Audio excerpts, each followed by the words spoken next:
Sa number 8, sa Bacolod City kag indi nga sa Talisay pagatukuron ang bag-o nga Provincial Administration Center. Ini ang ginpahayag ni Negros Occidental Governor Eugenio Jose Lacson matapos ginpabutyag sa contractor nga Dynamic Builders and Construction Company nga hindi sila luyag magpaidalom pa sa rebidding.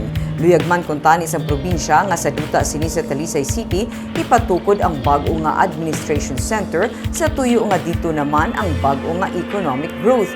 Ugaling bangod nga may pagkambyo sa plano kinahanglan dapat nga mapatuman ang rebidding. Suno kay Lacson, naghatag na siya sang go signal sa contractor nga sugdan na ang proyekto sa Dalan Aguinaldo sa Bacolod nga na-delay sa mga 3 na katuig. Malapit sa 1 bilyon ka pesos ang balor sang proyekto. Ginapaabot ang adjustment sa bili pero ini ang ginapatod pa. Ang problema sa trapiko isa ka pagpanghangkat nga ginapaabot masolusyonan. Talisay City. No, we will not anymore transfer to Talisay.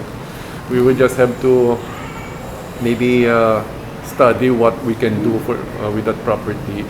That will also create economic activities in that area in Talisay. So saan ko na gold mo sugod? I already signed that instruction, so they should start. So we will be monitoring them every month. Anong timeline na gold? Ilang years na?